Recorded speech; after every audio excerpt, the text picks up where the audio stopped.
உங்கள் சத்யாவில் full Moon sale காலை 9 மணியிலிருந்து இரவு 12 மணி வரை மே 1 ஒரு நாள் மட்டும்.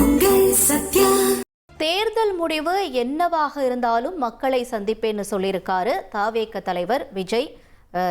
ரிசல்ட் வரதுக்கு இன்னும் ஒரு சில நாட்கள் இருக்கக்கூடிய நிலையில தற்பொழுது விஜய் அவர்களுடைய இந்த கருத்து முக்கியத்துவம் வாய்ந்ததா பார்க்கப்படுது. விவரங்களோட செய்தியாளர் மணிகண்டனும் இணைஞ்சிருக்காரு. மணிகண்டன், தாவேக தலைவர் விஜயினுடைய தரப்புல இருந்து என்ன சொல்லப்பட்டிருக்கு? முழு விவரங்களை பதிவு செய்யலாம். தமிழ்நாட்டில் பல ஆண்டுகளுக்கு பிறகாக மூன்றாவதாக ஒரு கட்சி, அதாவது ஒரு 4 முனை போட்டி இருக்கக்கூடிய நிலையில மூன்றாவது கட்சியுடைய முடிவுகளும் இந்த அரசியலில் பெரும் பரபரப்பை ஏற்படுத்தும் என்ற அளவுக்கு இந்த தேர்தல் உருவாகி இருக்கிறது. இந்த தேர்தலுக்கு பிந்தைய கருத்து கணிப்புகளும் கிட்டத்தட்ட தமிழக வெற்றி கழகம் இரட்டை இலக்கத்துல இந்த தேர்தலை நிறைவு செய்யும் என்ற அளவுல இருக்கக்கூடிய சூழல்ல கட்சியுடைய அனைத்து வேட்பாளர்களையும், தமிழ்நாடு மற்றும் புதுச்சேரியை சேர்ந்த அனைத்து வேட்பாளரையும் ஒரே நேரத்துல பனையூர்ல தமிழக வெற்றி கழக தலைவர் சந்தித்து ஆலோசனை மேற்கொண்டிருக்கிறார். கிட்டத்தட்ட 3 மணிக்கு தொடங்கி இந்த கூட்டம் 6 மணி வரையில நீண்டிருக்கிறது. பெரிய அளவிலான 20 வேட்பாளர்களாக உரையாடி இருக்கிறார். பல்வேறு கருத்துக்களை தெரிவித்திருக்கிறார். நிச்சயமாக தேர்தல் முடிவு என்னவாக இருந்தாலும் மக்களை சந்திக்க வருவேன் என தெரிவித்திருக்கிறார். ஏற்கனவே பிரச்சாரத்தின் போது இந்த கருத்தை முன்வைத்திருந்தார்.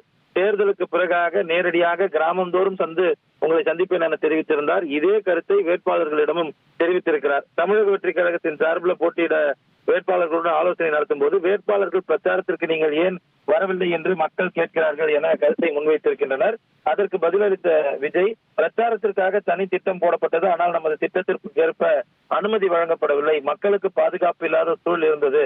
இருப்பினும் மக்கள் தீர்ப்பு தேர்தலில் என்னவாக இருந்தாலும் அவர்களை நேரில் வந்து சந்திப்பேன் என தெரிவிங்கள் என தெரிவித்திருக்கிறார். கட்சியின் அந்த தேர்தல் பணியில பூத் கமிட்டி உறுப்பினர்கள், ஒன்றிய செயலாளர்கள் என அனைத்து நிர்வாகிகளுக்கும் நான் நன்றி சொன்னேன் என்ற எனது சார்பாக இந்த கருத்துக்களை நீங்கள் கொண்டு போய் சேருங்கள் என தெரிவித்திருக்கிறார்.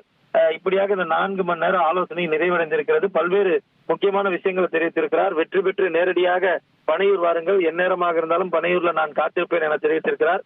அது மட்டுமல்லாமல் கட்சி தொடர்பாக எந்த மாதிரியான பிரச்சனைகள் ஏற்பட்டாலும் அதனை உடனடியாக நேரடியாக கட்சியுடைய தலைவருக்கு தெரியப்படுத்தும் வகையில தொலைபேசி எண் ஒன்று அறிமுகப்படுத்தப்பட்டிருக்கிறது. அது வேட்பாளர்களுக்கு மட்டுமே கொடுக்கப்பட்டிருக்கிறது. இந்த வாக்கு எண்ணிக்கையில எந்த மாதிரியான பிரச்சனைகள் இருந்தாலும் அந்த தொலைபேசி எண்ணின் மூலமாக நேரடியாக அவர் தொடர்பு கொண்டு பேசும் விதத்துல இந்த எண் உருவாக்கப்பட்டிருப்பதாகவும் கட்சி வட்டாரங்கள் சார்பில் தகவல் தெரிவிக்கப்பட்டிருக்கிறது. தகவல்களுக்கு நன்றி மணிகண்டன். தேர்தல் முடிவு என்னவாக இருந்தாலும் மக்களை சந்திப்பேன்னு விஜய் தரப்புல சொல்லப்பட்டிருக்கு. மேலும் பல்வேறு விஷயங்கள் அவர் கூறியதை எமது செய்தியாளர் விளக்க நாம பார்த்தோம். உங்கள் சத்யாவில் ஃபுல் மூன் சேல் காலை 9 மணியிலிருந்து இரவு 12 மணி வரை மே 1 ஒரு நாள் மட்டும்.